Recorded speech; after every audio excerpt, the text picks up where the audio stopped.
Então tem que cumprimentar vocês de novo, né? Bem-vindos aí novamente à nossa querida aula maravilhosa, aula de terça-feira à noite, e essa aula é de eletrotécnica, né? E o que a gente já viu de eletrotécnica? Bom, a gente já viu um monte de coisa que talvez na cabeça da gente assim fique um monte de conceito nebuloso, né? Mas a ideia é a gente entender um pouquinho do que são, de como trabalha a eletricidade, o que é eletricidade, quais os componentes elétricos que a gente eventualmente possa conhecer, né? Como que o engenheiro vai interagir com essa grandeza, esse fenômeno da natureza aí, observado de muito tempo para cá, que é uma das coisas mais importantes que existe no mundo, né? Porque se não fosse a eletricidade, a gente não teria lâmpada, não teria motor, não teria carro, não teria um monte de coisa. E a gente vai aprender, de uma certa maneira, primeiro o que é, e para a gente chegar à conclusão do que é, a gente está tendo um embasamento aí, entendendo um pouquinho da natureza, né? De como a natureza é formada, os átomos é formados, né?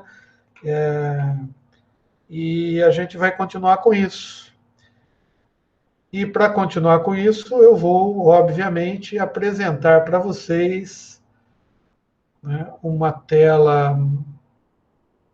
Qual tela que eu vou apresentar? Vou apresentar essa tela aqui para vocês. Aqui. Vou compartilhar, né, de um PowerPoint. E eu lembro que a gente já falou de um monte de coisa, né? Pô, cara, a gente falou até de quark, né? Que coisa louca, né? Então, só revisando, a gente falou da carga elementar, tá? O que era, para que servia, a gente falou sobre condutores um pouquinho, né? A gente não entende muito bem o que é, mas a gente estava falando do que era uma carga elementar, quanto que valia. Eu falei que as cargas são inteiras, né? Não pode existir meia carga elementar. Falei também de como eram compostos os núcleos do átomo, a gente chegou a fazer alguns comentários aqui, né? Falamos de várias subpartículas atômicas que também para a gente, nessa altura do campeonato, não interessa muito, né?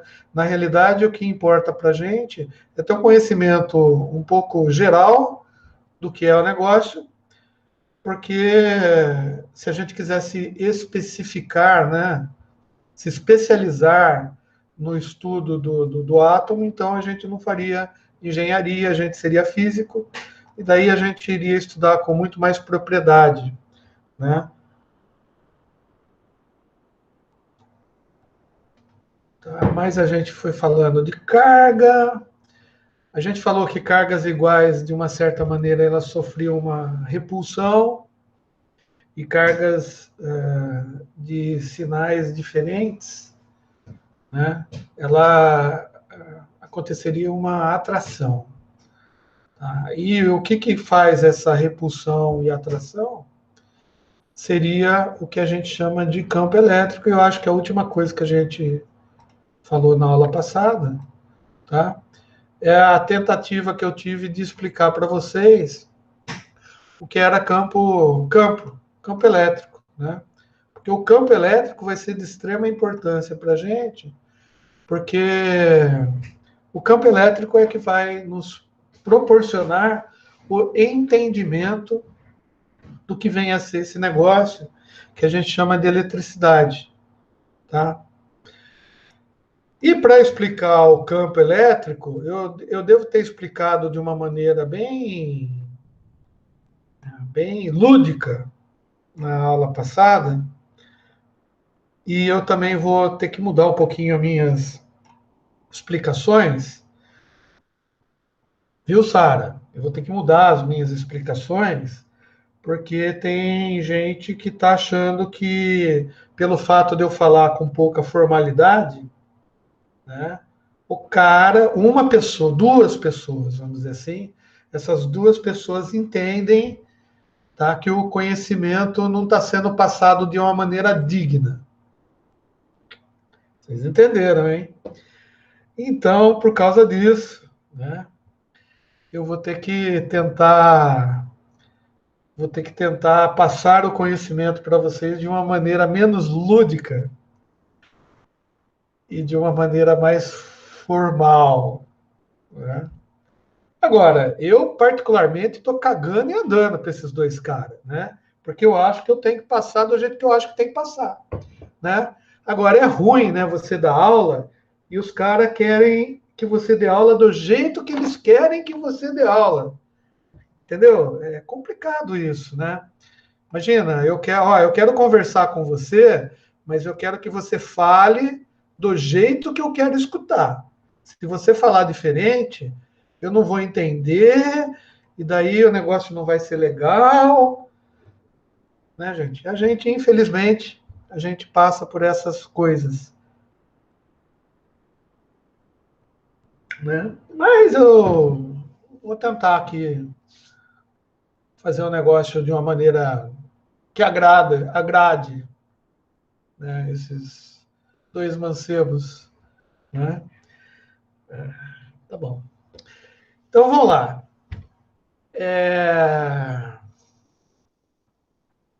Eu vou tentar explicar campo, porque eu falei que campo, na realidade, era uma perturbação, né? Foi isso que eu falei na aula passada. Só o fato de existir alguma coisa, ela já provoca uma perturbação no entorno. Daí eu até brinquei, talvez essa brincadeira, né, que tenha despertado algumas angústias. Não foi no pessoal da tua turma, não, pode ficar tranquilo, né?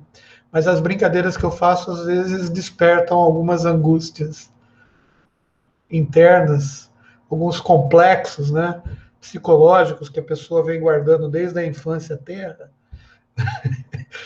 E daí, como ele não tem como extravasar essa angústia, né, ele acaba canalizando para o professor, né? Então é isso que aconteceu, eu acho. Tá? Mas eu falei que o simples fato da gente existir, né, da matéria existir, a existência da matéria por si só, como ela é composta por cargas elétricas, né, e geralmente as matérias, o corpo, qualquer corpo, até o corpo humano, a gente é composto por elétrons, e por prótons e por nêutrons, não sei se você sabia, né? Daí alguém pode falar, mas biologicamente a gente é composto por células. Ah, legal, mas as células são compostas por materiais. Materiais, sejam eles orgânicos ou não, são compostos de átomos, que são interligados, né? E esses átomos contêm núcleos e contêm eletrosfera.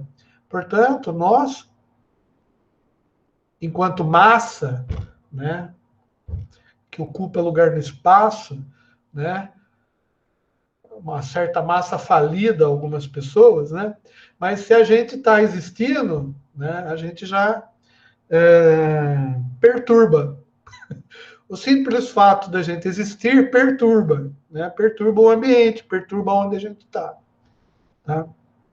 E esse foi o conceito que eu tentei passar para vocês de campo, né? Então, eu vou tentar passar de uma outra maneira. Eu fiz aqui uma analogia. Tá? Eu fiz uma analogia com algo que a gente que está em voga agora, né? Tem os terraplanistas aí que os caras dizem que a força da gravidade não existe, né? O que existe, na visão deles, é a força elétrica, tá? Então, eu sou especialista em terraplanagem também. Não, terraplanistagem, sei lá o que é isso também. Eu conheço os caras. Eu fico curioso para ver as teorias lá, né? Então, vamos tentar explicar por uma por uma coisa que, gente, não tem como fugir, né? Como não tem como fugir? Veja bem, a gente está na Terra, independente se a Terra é plana, curva, global ou triangular. Não quero nem saber, a gente está na Terra. E a gente conhece alguns fenômenos observáveis. Um dos fenômenos que é mais observável é o fenômeno da gravidade, né? O que é o fenômeno da gravidade faz? Bom, de acordo com as observações da natureza feitas por Newton lá, né? Ele chegou à seguinte conclusão, tá? Na Terra existe uma força, tá? Que, de uma certa maneira, atrai qualquer coisa que a gente largue no ar, por exemplo, né? Então, isso tem a ver com as leis de Newton, até a lei da inércia, por exemplo. Se eu pego essa agenda e se eu não vou largar aqui, né? Porque se eu largar vai cair, né? Por que vai cair? Porque uma vez eu vi um físico explicando isso daí com microfone. Ele pegou o microfone e falou assim: os terraplanistas, não sei o que lá, vou provar a gravidade. E largou o microfone. Bom, o microfone caiu. Por que o microfone cai?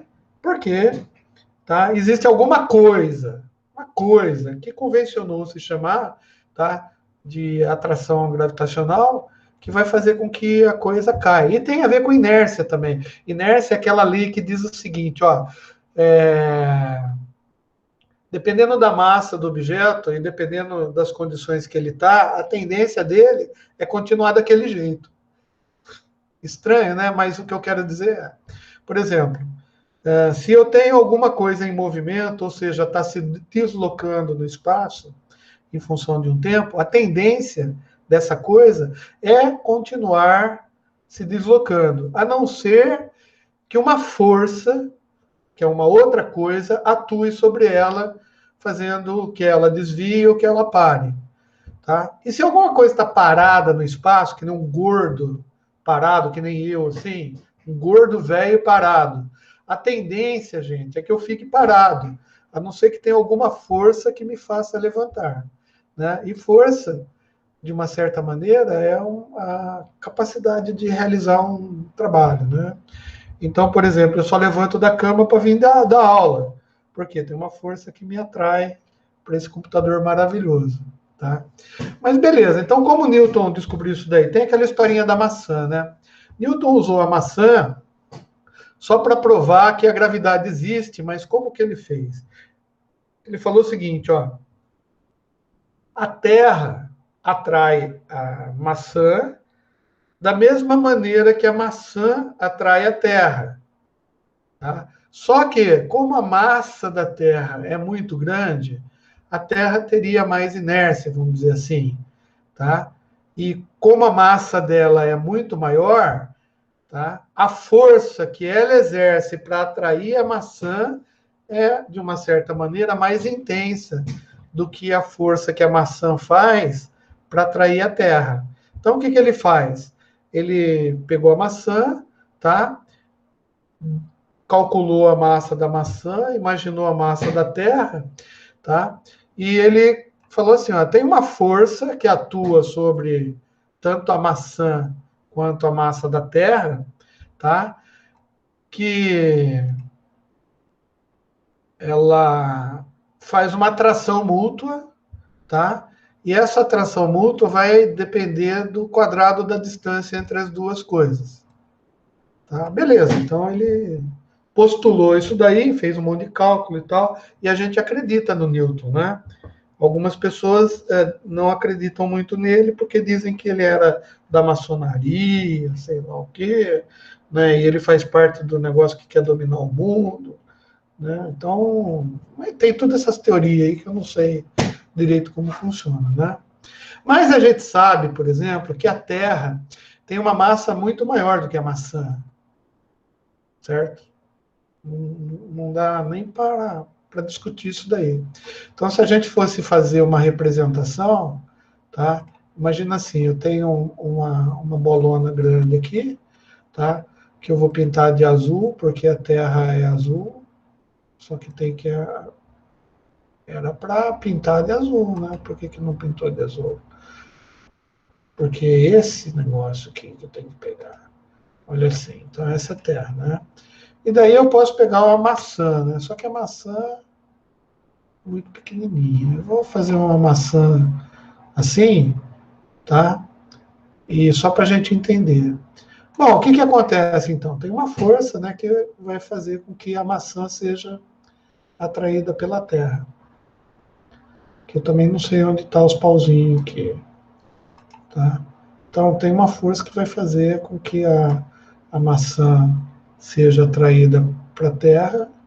Eu não sei direito muito bem como que é essa força, mas a gente vai chegar lá. Tá? E uma força que vai fazer a Terra ser atraída para a maçã. Tá? E a intensidade dessa força é definida por uma constante, tá? Que a gente chama de constante gravitacional. Não vamos entrar nesses detalhes, né? Tá? Mas é assim, a gente chega à conclusão de que a força que a Terra atrai a maçã, a gente chama de emão, né? Uma massa maior, né? E a força com que a bolinha, a maçã que atrai a Terra, eu vou chamar, como ela massa é menor, eu vou colocar como massa menor aqui, tá? E daí o que acontece? Olha só, eu fiz aqui em passos, tá? Tem uma outra força também que atua na maçã, a gente sabe, né? Conhecimento que a gente usa sempre isso daí, que a gente chama de força-peso, né? Também a gente conheceu desde a quinta série isso daí. O que a força-peso faz? A força-peso nada mais é, tá, do que uma maneira específica que a gente tem, tá, de explicar que quando você larga a maçã cai, né? Então, e o que é a força-peso? É a massa vezes o que a gente chama de aceleração da gravidade, né? E aceleração da gravidade. Tá? Muito bem. Veja bem, só que essa força com que a maçã atrai a Terra e a Terra atrai a maçã, também é uma força, tá? E o módulo dessa força pode ser igualado ao módulo dessa, porque ambos são as forças que fazem as coisas acontecerem na Terra, tá? Se a gente igualar as duas forças, tá? Eu tenho que mg, tá? É igual a g, que é a constante gravitacional, né? Newton, vezes a massa da Terra, vezes a massinha, tá? Dividido pela distância ao quadrado, só matematicamente fazendo isso. E, como eu tenho mzinho desse lado da igualdade, mzinho desse lado da igualdade, tá? Se eu dividir mzinho aqui e dividir mzinho aqui, vai dar 1. É a mesma coisa que eu cancelar isso daqui, né? Se eu cancelar isso daqui, eu chego a essa fórmula, né? Então, eu chego a uma fórmula que diz o seguinte, né? A aceleração da gravidade, ou o que a gente chama de campo gravitacional, tá? Ela independe da massa da maçã. Ela existe só porque a Terra existe. Não sei se vocês conseguiram captar a mensagem, né? Independentemente da massa da maçã aqui, que é bem pequenininha, tá? Essa força sempre vai existir aqui, tá? Por quê? Porque existe o que a gente chama de campo gravitacional.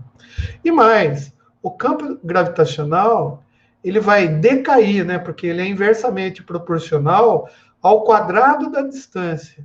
Ou seja, quanto mais longe eu colocar a maçãzinha da Terra, tá? Menor a intensidade com que ela vai ser atraída. E por que ela que está sendo atraída para a Terra e não a Terra que está sendo atraída para ela? Por causa que a maçãzinha tem uma massa muito pequenininha. Ou seja, quanto mais longe eu colocar, menor a atração gravitacional, o campo gravitacional que a Terra vai exercer sobre a maçã.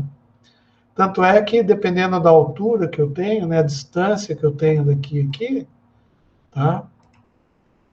Ela pode até sair e voar para o espaço. Bom, isso é uma coisa conhecida, tá? E a gente consegue, então, entender o que é o campo gravitacional. que é o campo gravitacional? É a influência que a Terra está exercendo sobre a maçã. Beleza, então a gente lembrou, né, mais ou menos. Vamos precisar lembrar disso daqui? Não, daí você vê em física. Vai lá, estuda a física 1, eu acho que o cara vai ensinar isso daí para você. Muito melhor que eu, com certeza. Bom, ele também... Bom, se a gente conhece essa fórmula, e a gente, na aula passada, a gente viu uma formulinha aqui, você concorda que essa fórmula ela é muito parecida com essa daqui? Se a gente for analisar bem, essas fórmulas são muito parecidas. Tá? E o que essa fórmula diz? Bom, essa fórmula diz sobre a atração, tá, entre as partículas. Tá? Lembra? A gente colocou uma partículazinha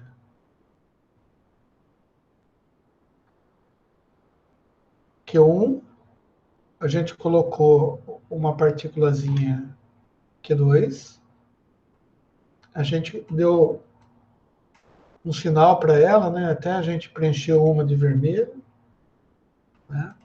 E a gente falou, se elas são de sinais opostos, vai existir aqui nelas uma força de atração. Foi isso que a gente viu, tá? E a força de atração que existe entre essas duas, tá, vai depender do quadrado da distância entre elas e de uma constante, tá, que a gente vai chamar de constante eletrostática. Tá? Essa constante eletrostática, ela depende do meio material onde está inserida essas duas carguinhas. O que eu quero dizer é que se elas estiverem no espaço sideral, tá? Essa constante aqui, para dar certo as formulinhas bonitinhas, ela muda. Se essas duas cargazinhas estiverem dentro de uma bacia de álcool, de cerveja, vai ser diferente. Por quê? Porque a constante eletrostática da cerveja ou da pinga é diferente da constante eletrostática do espaço, no vácuo, que é diferente da constante eletrostática no ar. Vamos imaginar assim. Beleza. Então, analogicamente, se eu pegar vamos pegar essa carguinha positiva aqui, a gente já está usando, né, estipulando que essa carguinha positiva é uma carga azul. Então, vamos pegar essa carga positiva e vamos chamar essa carga aqui de carga geradora. Geradora do quê? De uma força, que a gente ainda não sabe direito o que é, mas ela vai exercer uma força de atração, e a gente já viu, né, numa carguinha vermelhinha. Só que essa carguinha vermelhinha, tá, a gente vai chamar de carga de prova. E a gente vai deixar essa carga de prova bem pequenininha, igual a gente fez com a maçã. Se a gente está fazendo uma analogia, tá? A gente vai fazer a analogia dessa carguinha aqui como se fosse a nossa maçãzinha. Tá? Então, uma carga geradora de uma força, ela vai atrair uma carga de prova, e isso vai depender do tamanho das coisas. Por que depender do tamanho? Porque o tamanho vai depender, o tamanho delas também vai influenciar na quantidade de cargas negativas que eu tenho aqui, né, nesse objeto, que eu não sei o que é. Mas a gente pode chegar no limite, não dá para desenhar, né, dessa carguinha de prova aqui, ela ser um elétron, vamos imaginar, tamanho de um elétron. Mas não vamos extrapolar tanto assim. Bom, mas vai haver aqui uma força de atração, porque uma é positiva, a outra é negativa, tá?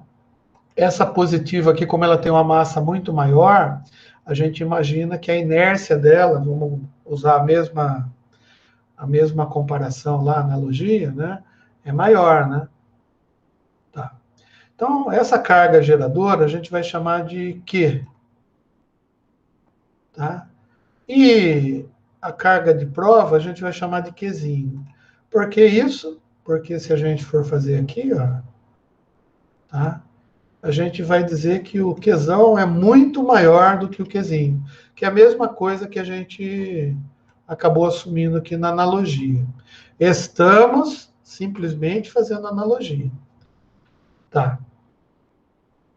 A gente também tem, analogamente, tá, uma força, né? Se a gente for fazer analogia, olha só, se nós formos fazer uma analogia, a gente vai entender que na gravidade existe uma força aqui que a gente chama de força-peso, tá?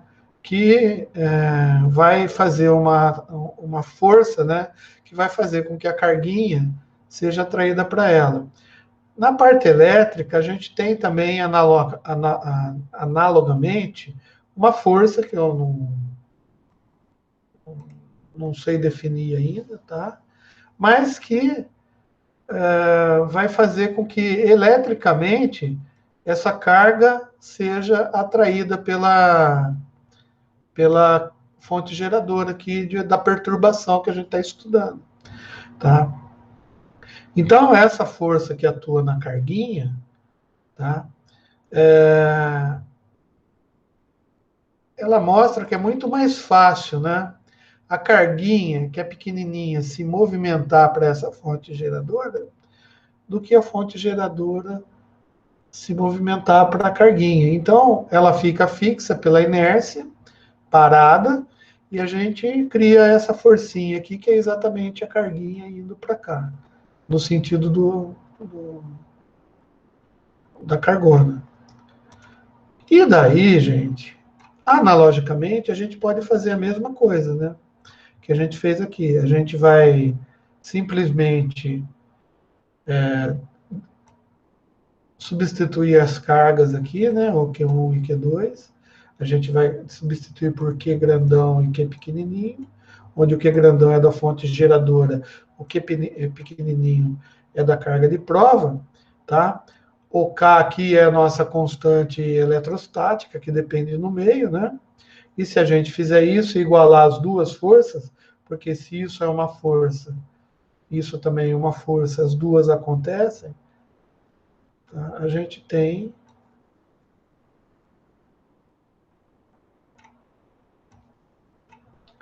tá? Que esse E aqui, que a gente chama de campo elétrico, tá? É igual a constante eletrostática vezes o Qzinho dividido pela distância ao quadrado. E a gente também, matematicamente, a gente pode cancelar, né? Q com Q, eu dividir Q por Q e fica um aqui e um aqui. O que eu quero dizer com isso, né? O que o cara que me explicou isso, quando ele explicou lá, ele quis dizer? Ele quis dizer que um cancelamento matemático, para a gente, fisicamente, significa dizer que nem esse termo, nem esse termo, independem do valor do Q. É a mesma coisa que eu não tivesse esse Qzinho aqui, tá? E não tivesse esse Q aqui, tá? Então, a gente tem que o campo elétrico, tá? Que isso daqui ele é um campo, tá? É uma força, é uma perturbação notada na natureza. Ele independe da carga de prova. Ele só depende de uma fonte geradora. Quando eu falo que independe da carga de prova e só depende de uma carga geradora, significa que o campo elétrico ele existe só pela existência de uma carga geradora. E quanto maior a carga geradora, tá? Ou maior a quantidade aqui de cargas, vai ser maior a influência desse campo aqui, que eu devia deletar isso daqui, né? Para ficar mais bonitinho. Ah, e mais, né? Não vai dar para fazer. E mais, o que isso significa dizer que em qualquer lugar que eu colocar a carguinha, qualquer lugar que eu colocar a carguinha aqui, tá? Só o fato de eu de ter essa fonte geradora, que vai gerar esse campo, que a gente até similarmente a gente pode induzir, né, com essa analogia que a gente fez para entender, tá? Essa carga vai ser atraída para essa aqui. Ou seja, se eu colocar várias carguinhas aqui negativas, tá? Essas carguinhas todas serão atraídas por esse negócio aqui. E qual é a força, então, que acontece para essa atração? É o que a gente chama de força elétrica ou campo elétrico. O que vocês acham? Deu para entender mais ou menos como que o negócio se sucede? Bom, existe uma similaridade entre o campo gravitacional e o campo elétrico. Por quê? Bom, primeiro que a gente usou o conceito de campo gravitacional, que a gente já conhece, para a gente explicar a gravidade. Eu vou usar o conceito de campo elétrico, tá? Campo elétrico, que a gente acabou de ver, né, que é aquele campo que existe só pelo fato de existir uma carga, tá, positiva, para explicar a eletricidade. Mas a gente tem que entender, tá, que o fato, a simples presença de algo já produz o que a gente chama de campo elétrico.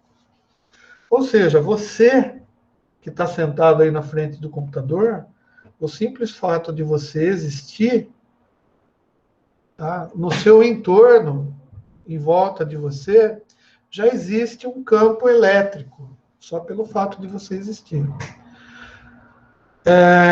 Só que a gente tem que entender que esse campo elétrico, apesar de que a estrutura matemática, as fórmulas são muito parecidas, são semelhantes, tá? Eles não são a mesma coisa. Ou seja, o campo elétrico não tem nada a ver com campo gravitacional. São coisas diferentes. Então, a Terra, por si só, ela tem a força da gravidade, tá? E ela também tem um campo elétrico nela, tá? Simplesmente pelo fato da Terra existir. E ninguém duvida que a Terra existe. Pelo menos eu acho, né? E, por exemplo, né, uma das diferenças que existe, né, entre campo elétrico e campo gravitacional, tá? A gravidade, até onde os físicos estudaram até hoje, né, ela só é atrativa, ou seja, a gravidade é um campo que só atrai as coisas para a massa maior, tá? Pelo menos nos planetas que a gente conhece, no universo que a gente conhece, sem considerar o multiverso do, do Marvel lá, do mundo cinematográfico da Marvel, né, do universo cinematográfico da Marvel, tá? No mundo real aqui que a gente conhece, tá? Não existe gravidade que repulsa alguma coisa, tá? As gravidades, ou o campo gravitacional, só atrai, tá? E isso funciona para o universo que a gente conhece. Então, a Lua é atraída pela Terra e a Terra atrai a Lua. É o contrário, né? A Lua é atraída pela Terra, tá? E a Terra é atraída pela Lua, tá?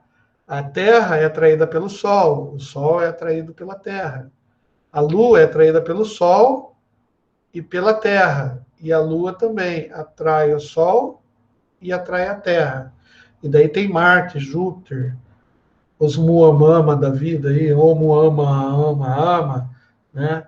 Então, todos os planetas do sistema solar. Tá? E a gente sabe que essas atrações gravitacionais ocorrem, mas conforme se, por exemplo, a Lua saísse, né,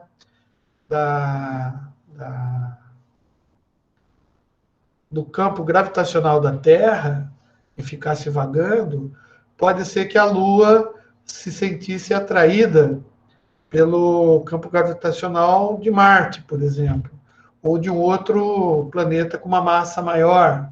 Então ela iria para. Ah, e por que a Lua não cai na Terra? Bom, não cai na Terra porque existem outras forças, que não as forças gravitacionais, que também atuam na Lua. Tá? Por exemplo, existe um movimento, então existe uma força que faz com que a Lua tenda a ter uma inércia. Bom, daí física explica isso, não é o meu caso que eu não quero, tá? Mas eletricidade, tá? O campo elétrico, diferente do campo gravitacional, ele também é repulsivo. Ou seja, basta a gente, no exemplo que a gente fez, tá? Da bola aqui, ó, tá? Tem tudo as bolinhas atraídas, né? Basta eu chegar aqui, ó, e falar assim, bom, esse campo gerador aqui, a partir de agora, tá? Ele é um campo negativo. O que vai acontecer com essas carguinhas? Vai ser tudo jogado para fora, vai ser, tá? Repulsivo, né? Vai ser repelido para distâncias maiores, tá? Por causa da quantidade de cargas que eu coloquei aqui. Mas para o nosso estudo continuar e a gente não ficar falando só muita besteira, vamos colocar positivo. O que vai acontecer com as carguinhas aqui? Elas vão ser atraídas aqui. Tá? E beleza. Isso que eu fiz aqui da energia, né? A gente vê módulo, né? Tá? Um módulo. Bom, mas se eu for fazer módulo desse negócio, o K é um número, não tem sentido, né? Mas a carga tem. Tá? E fazer módulo do negócio não é elevar ao quadrado, tirar a raiz quadrada? Vocês lembram, né? De fazer módulo, você eleva ao quadrado, tira a raiz quadrada do negócio. Por que tem elevar ao quadrado? Porque se a carga for negativa, ao elevar ao quadrado, tá? Negativo vezes negativo fica positivo. E daí você tira a raiz quadrada de um número positivo e raiz quadrada de um número positivo. Você tem o próprio número que originou aquele negócio quando você elevou ele ao quadrado. Final das contas, o módulo sempre é positivo, tá? Só que se você fazer isso, elevar ao quadrado e tirar a raiz quadrada, você vai conseguir entender o conceito de energia potencial. Por que a gente... Deixa eu deixar a energia aqui, mesmo campo elétrico, que a gente vai entender que o campo elétrico vai influenciar na energia. Tá? Tem outra coisa que eu coloquei aqui que é importante, tá? E tem vários cientistas que estão trabalhando nisso ainda, físicos, né? Eles falam assim, cara, mas... E daí que aí é o gatilho dos terraplanistas, né? Eles falam assim, então, a gravidade não existe. Por quê? Porque existem cientistas que estão dizendo que a semelhança do campo gravitacional com o campo elétrico é tão grande,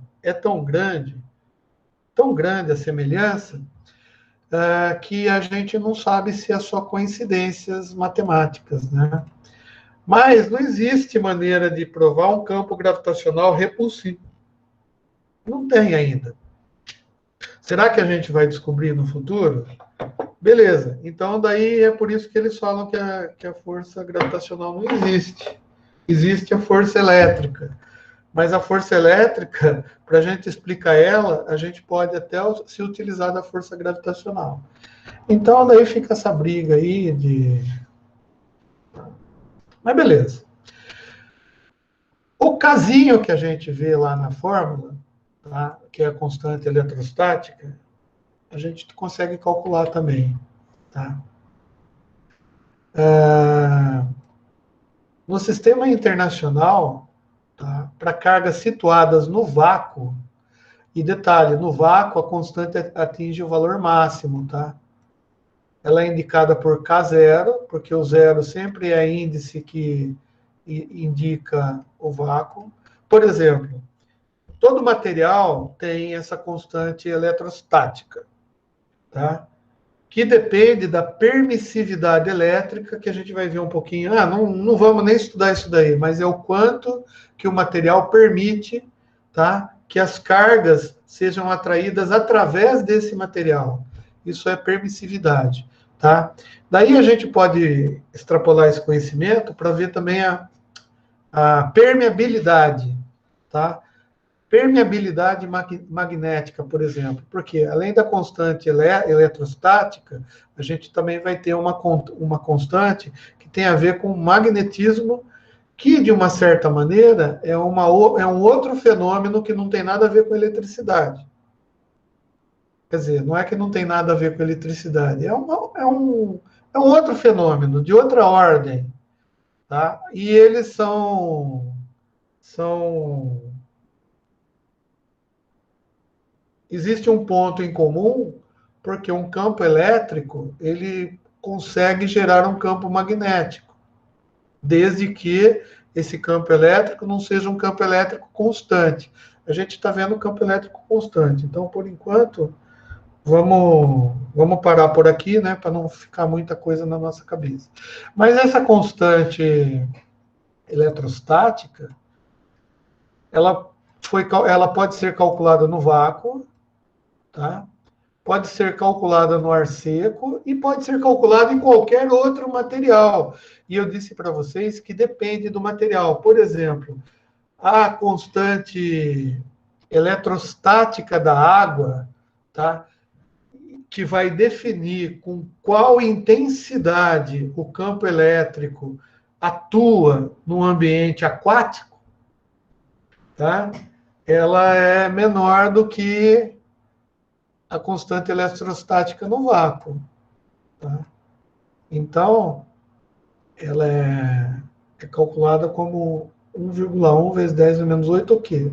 Bom, a constante eletrostática ela é Newton vezes metro quadrado dividido por Coulomb ao quadrado.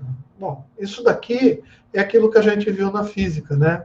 Que é o estudo, tá, das grandezas. No etanol, por exemplo, que é o álcool que a gente usa no carro, a constante eletrostática é um pouco maior do que na água. É 3,6 vezes 10 a 8 Newton metro quadrado por Coulomb quadrado. Mas o que importa para a gente, e talvez para a gente entender alguns conceitos depois, tá? Que é a relação entre a constante elétrica, a constante eletrostática no etanol, com o padrão que a gente usa, que é constante eletrostática no vácuo. Matematicamente, se a gente fizer uma relação entre o vácuo e o etanol, a gente vai ter um número. E esse número não é expresso em Newton metro quadrado por Coulomb quadrado. Tá? Qualquer número relativo, tá? Relativo, é um número adimensional. Tá? É uma constante adimensional. É um número relativo. Então, tudo que a gente faz de relação, tá? Transforma o número adimensional. O César não está entendendo o que você está dizendo. Eu vou dizer o seguinte, ó. Se eu fizer uma relação do K0, que é no vácuo, para o ar seco, como o ar seco é muito...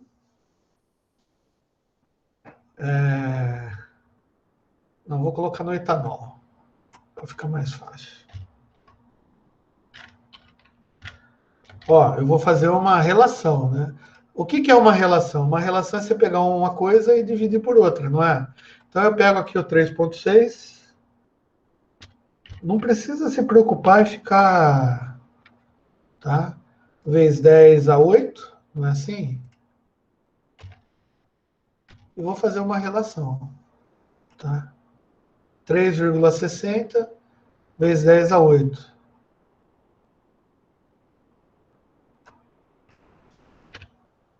Tá?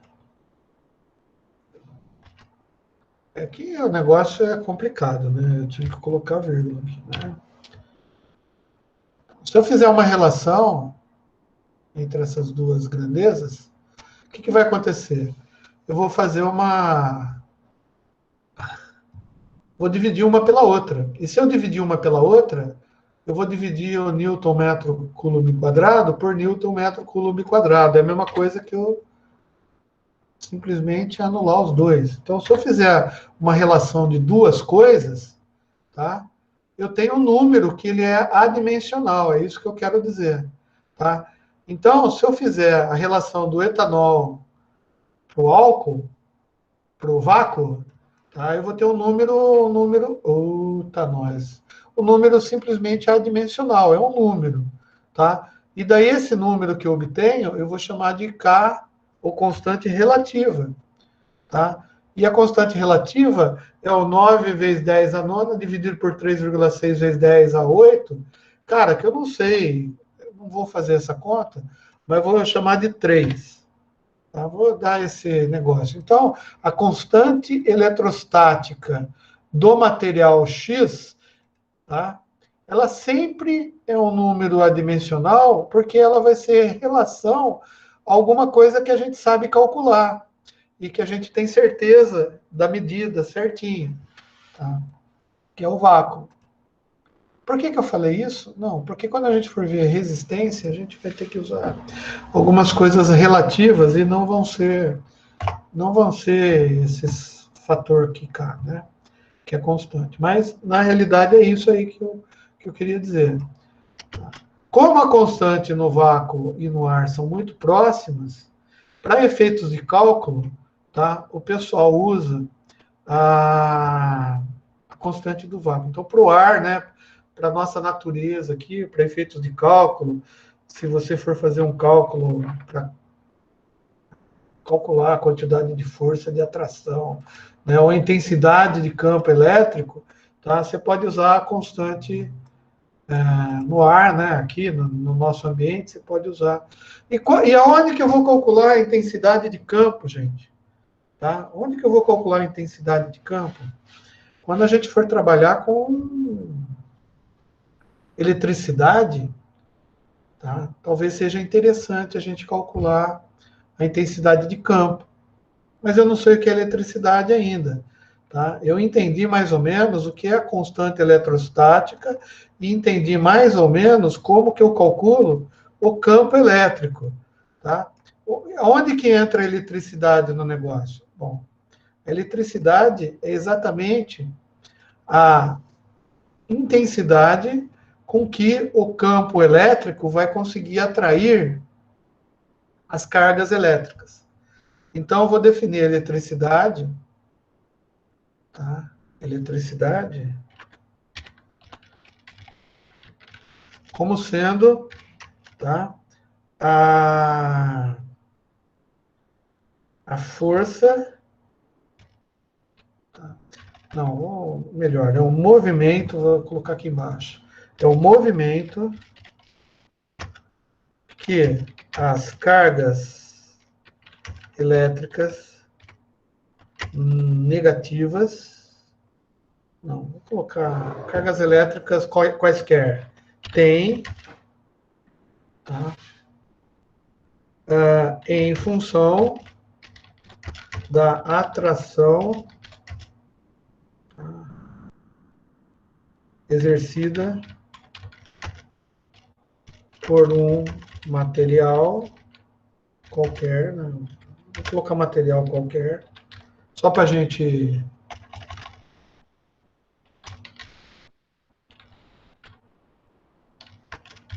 Tá? gerador de um campo elétrico. Ficou complicado, mas não é cargas aqui, é cargas, né? Elétricas têm em função da atração exercida por um material qualquer. Então, vamos extrapolar e vocês vão entender agora o que é corrente elétrica. Corrente elétrica é o seguinte, eu tenho um material, tá? Esse material aqui, ele tem várias características. Primeiro, ocupa lugar no espaço. Característica principal física dele, ocupa lugar no espaço. Tá. Eu posso classificar esse material e dar algumas outras propriedades para ele. Por exemplo, eu posso chamar ele de um material condutor ou um material isolante.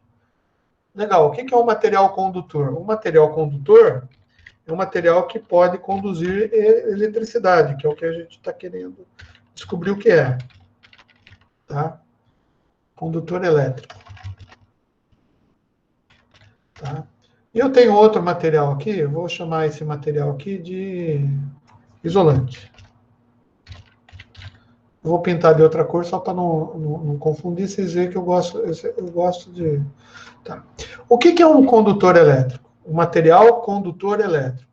É um material que tem átomos lá dentro. Tá? E esses átomos, eles têm núcleos e têm eletrosfera. Só que, para ser classificado como condutor elétrico, na eletrosfera desses átomos, tá? Eles têm poucos elétrons na camada de valência. O que é a camada de valência? Bom, a gente tentou explicar isso daí numa outra aula.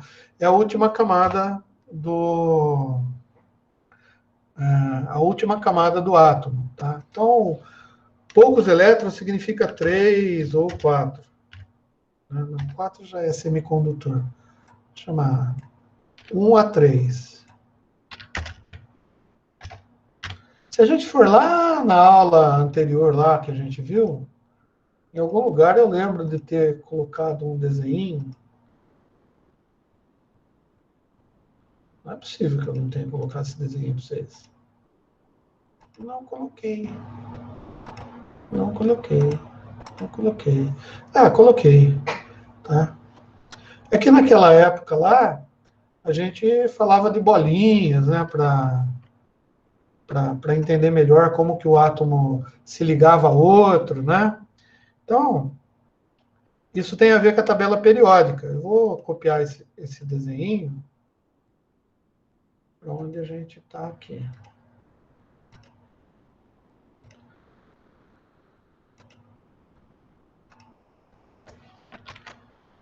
E vou trazer para cá aqui. Então,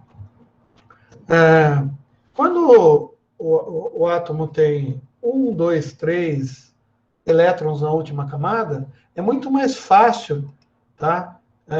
Ele perder elétrons, ou seja, ele se combinar com outro material. E se a gente tiver, por exemplo, cobre, que é um material condutor, tá? As ligações que existem nos metais, que podem ser condutores, tá? Eles têm poucos elétrons nas últimas camadas de valência, então ele cria uma condição aqui que a gente chama de elétrons livres. O que significa isso? Significa que os elétrons, os átomos de cobre, eles têm, por exemplo, 3, eu não lembro na tabela periódica, mas vamos imaginar que eles tenham 3 elétrons na última camada de valência. Para eles se tornarem estáveis na natureza, eles têm que ter 8 elétrons na última camada de valência. Então, significa dizer que eu tenho um monte de material aqui. Eu vou colocar, em vez de nêutron aqui, eu vou colocar o nome do elemento, que daí vocês vão entender legal como que faz aqui. É claro que esse daqui não é o de cobre, né? Mas, então imagina assim, o material cobre, ele tem o núcleo lá dele e tem toda a distribuição eletrônica dos elétrons em todas as camadas SPDF, não sei das quantas lá.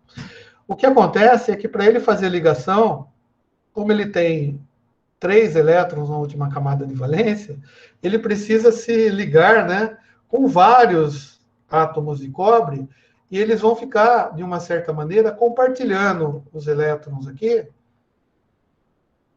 em todos os átomos que estão ligados entre eles. Essa é uma ligação química que acontece, tá? Mas esses elétrons, como eles são meio fraquinho aqui, ele está muito longe do núcleo, tá? Ele pode compartilhar as camadas de valência com os outros materiais. Ah, César, não entendi nada do que você está falando. Tá, vamos entender melhor criando um outro slide. Tá. Tirar esse negócio aqui.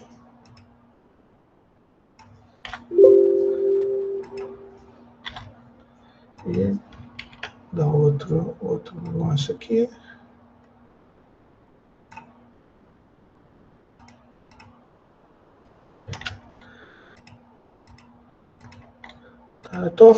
Estou tentando construir um negócio aqui que eu vou chamar de barra de cobre.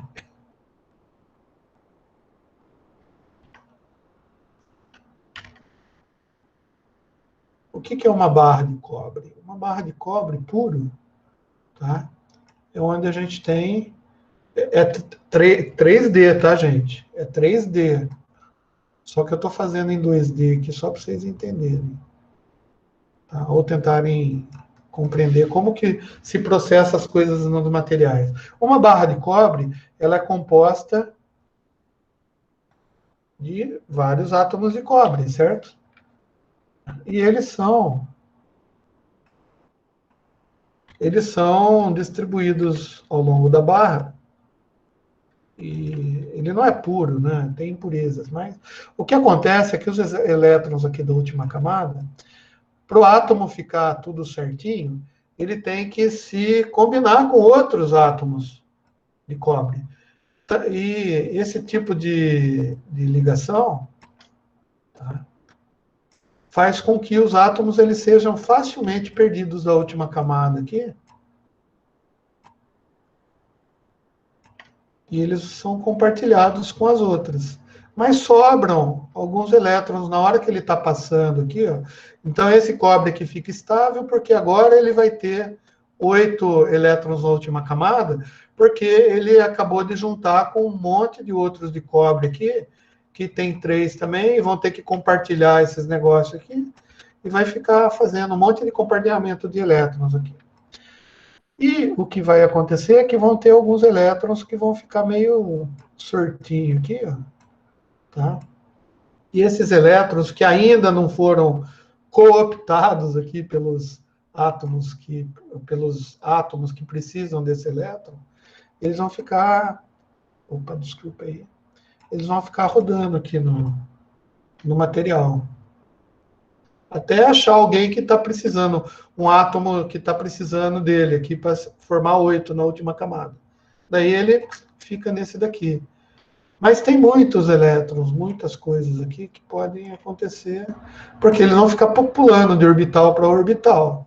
Na hora que ele está pulando de orbital para orbital, eu vou chamar ele de elétron livre, porque ele está pulando, ele ainda não foi agarrado pelo outro orbital. Tá? Bom, se ele está pulando, e se eu colocar, por exemplo, um campo, e a gente já descobriu o que é o campo, né? O que é o campo? O campo é um material, tá?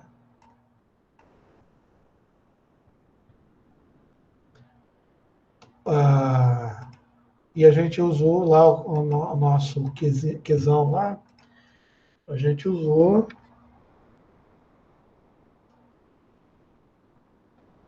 então o que? Estava procurando aqui, tá? A gente sabe que o quesão é um monte de coisa positiva, né?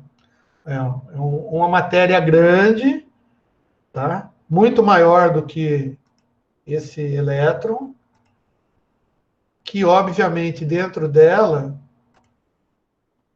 deve ter um monte de cargas positivas. Não é assim? O material que está positivado. Positivado significa que ele tem um monte de cargas positivas nele aqui.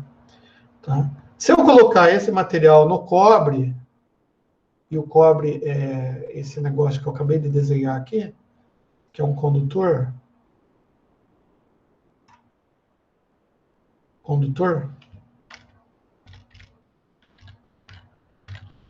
tá? Eu vou passar isso daqui para trás, para a gente conseguir ver os átomos com lupa. Tá? O que vai acontecer quando eu coloquei esse campo elétrico aqui? Ele vai atrair os elétrons. Não vai atrair? Ou seja, se eu conseguir colocar um campo elétrico, ele vai atrair os elétrons livres para cá. Não é assim que vai acontecer? Por quê? Porque ele é positivo. Tinha um elétronzinho aqui que estava passeando aqui. Ele viu lá um, um campo, né? Um campo. O campo vai fazer o quê? Vai atrair, né? Ele para cá. Atrair como? Ah, em função daquelas fórmulas que a gente viu, tá? Depende do tamanho aqui dessa carga? Não, a gente viu que o campo atrai independentemente do tamanho. O que depende, por exemplo, é a distância. Então, se esse cara estiver muito distante, tá? Pode ser que esse campo não atraia. Mas, se ele atraiu, por exemplo, um elétron livre desse átomo de cobre aqui, esse cara aqui, ó, tá vendo? Eu tirei ele daqui. O que vai acontecer? Um outro que está aqui, tá? Vai vir para cá, para deixar esse átomo estável. Só que se veio para cá, esse que estava ligado e estava instável, vai precisar de um outro elétron desse cara aqui. Certo? Beleza. Só que agora esse está instável, vai precisar desse elétron daqui. Agora esse ficou instável, vai precisar desse elétron daqui. Agora esse ficou instável, vai precisar de um elétron desse. Agora esse ficou estável, vai precisar de um elétron desse. Tá? E se esse último aqui ficar instável? Vai precisar de um elétron da onde? Ah, não sei. Eu vou pegar um elétron, por exemplo, de alguma outra coisa aqui, que eu não sei o que é agora, por enquanto.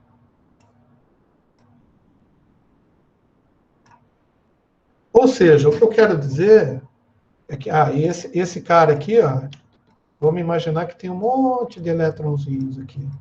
É uma fonte de elétrons. Qual que é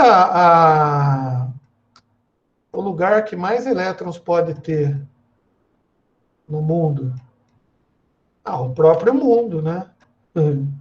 Por quê? Porque a Terra, devido ao seu tamanho, a massa, a quantidade de matérias que existem nela, a gente pode considerar que a Terra seja um fornecedor natural de elétrons para as coisas. Tá? Por quê? A gente tem várias matérias aqui na Terra.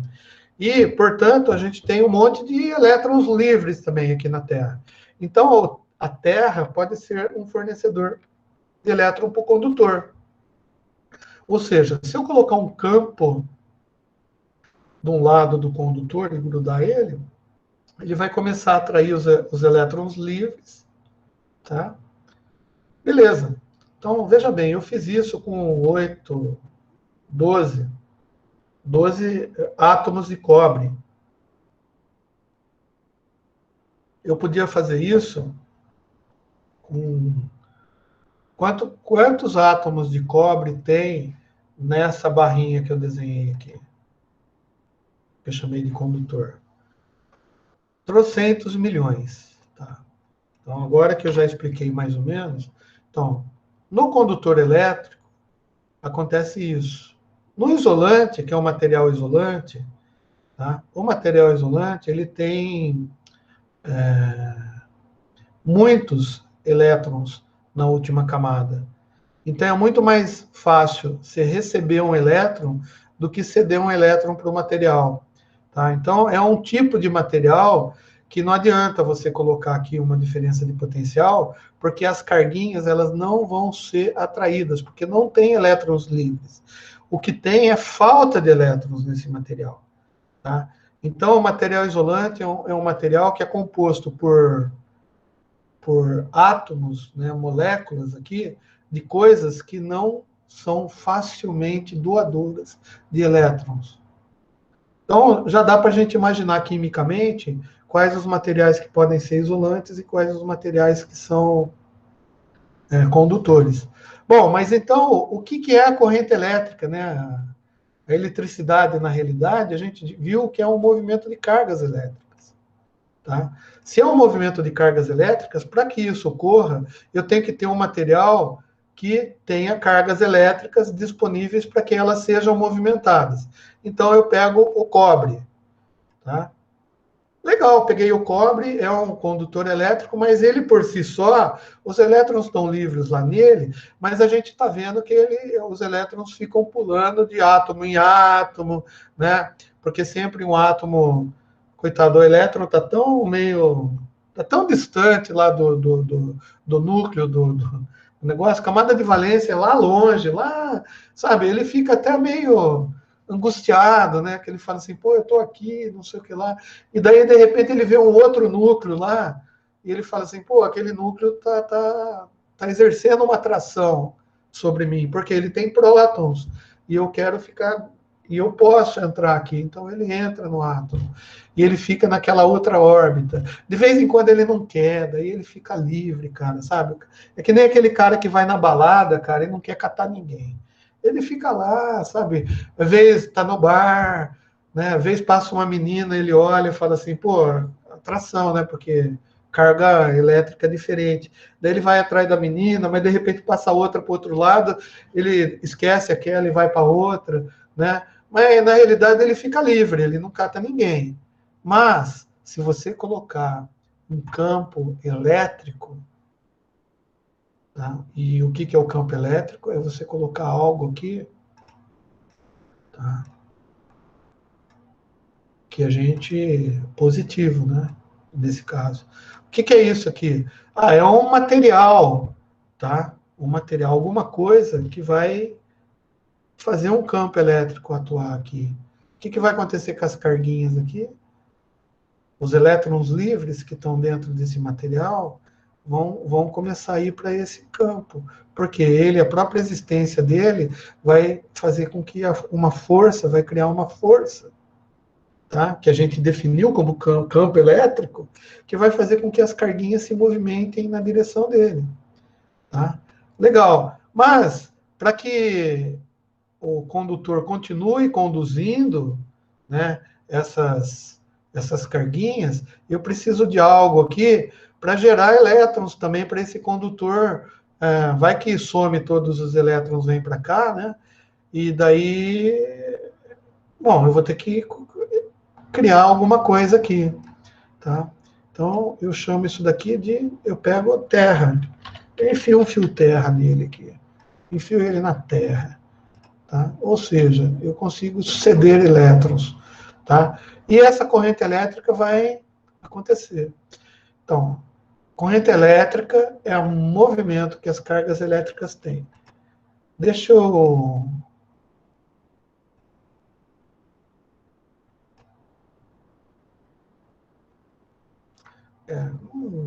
Na falta de uma definição mais bonitinha, eu vou no Google.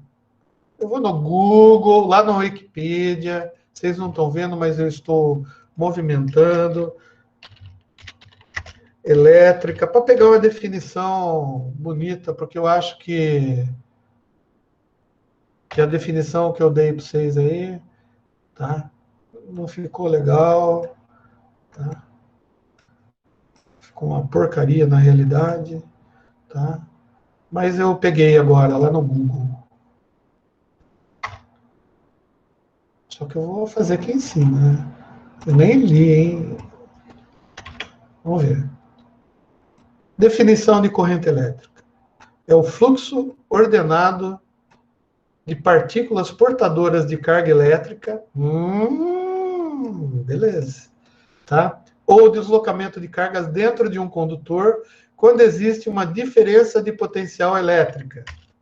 Eu vou chamar de campo elétrico entre as... Bom, o que é o campo elétrico, então, e o que tem a ver o que a gente chama de DDP? Bom, DDP é diferença de potencial elétrico. A diferença de potencial significa dizer o seguinte, ó, eu tenho a Terra e tenho aqui um monte de cargas positivas. Um monte de cargas positivas. Então, esse material que tem um monte de cargas positivas, quando eu coloquei ele aqui, ele gerou aqui, ó, uma perturbação onde está esse condutor, certo?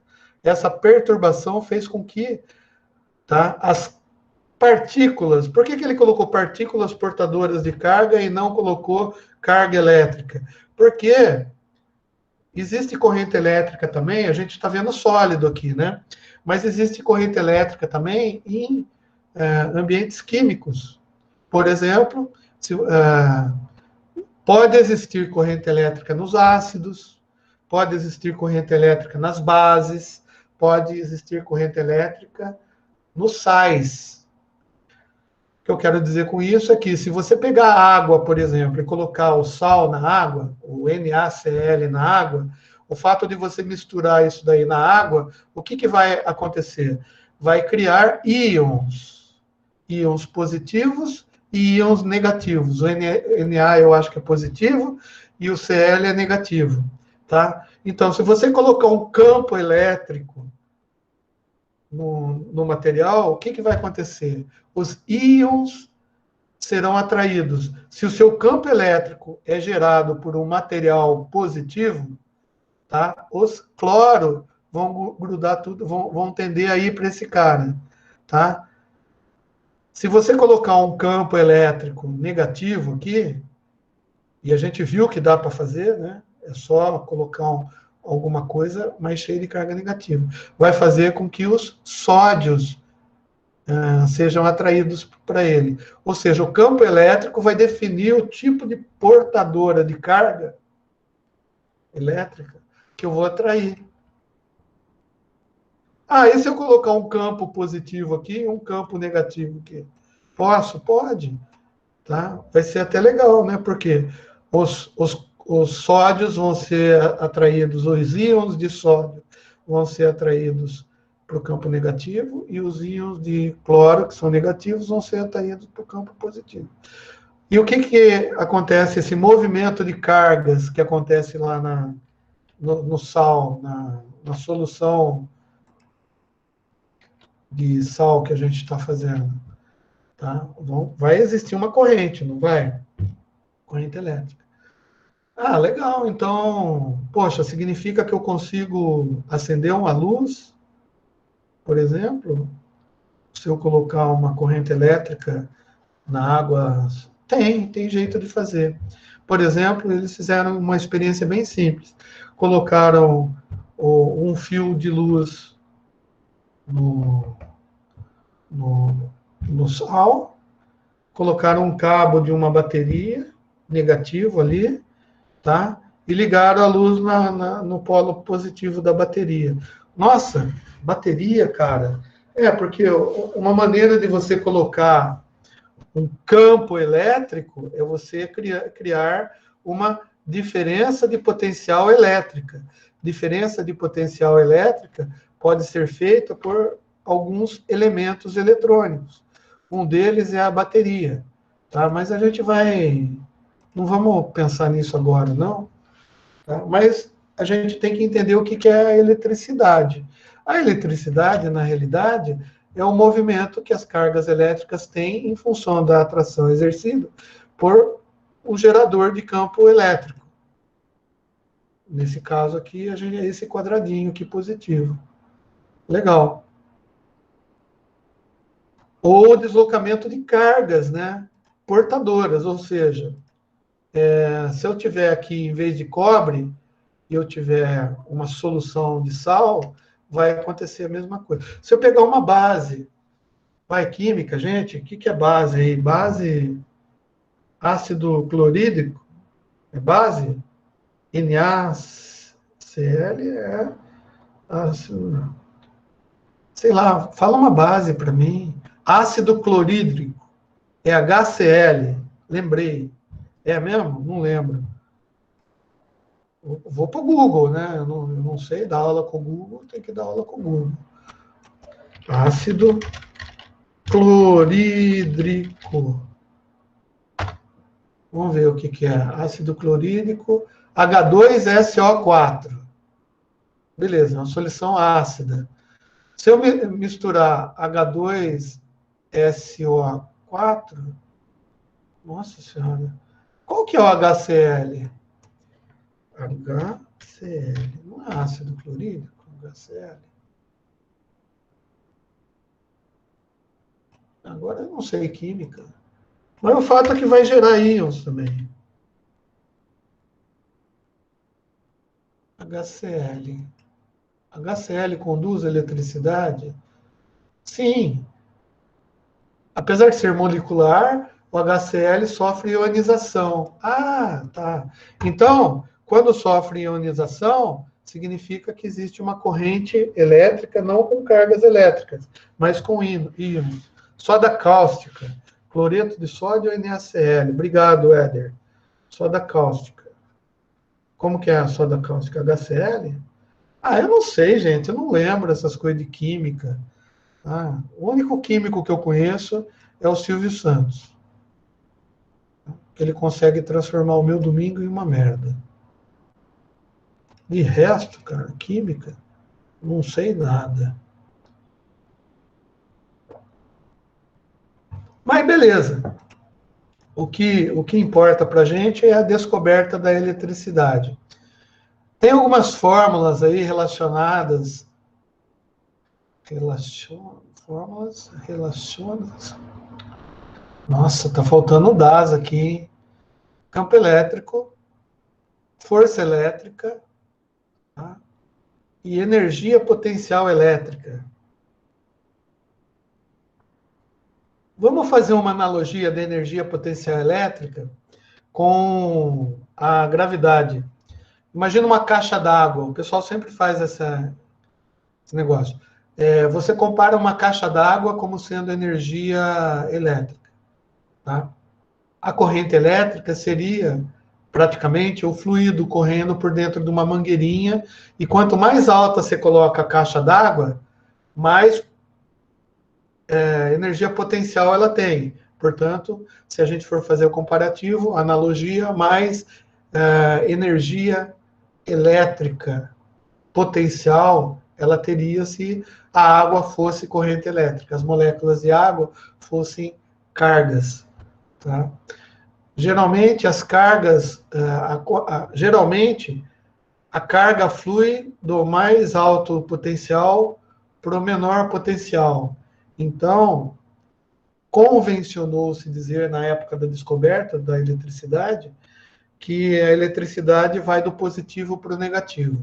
Só que em 1900 e bola, 1910, né, faz pouco tempo, os caras descobriram o elétron, porque a eletricidade existia antes dos caras descobrirem que o átomo era formado por elétrons, por prótons, por nêutrons. Né?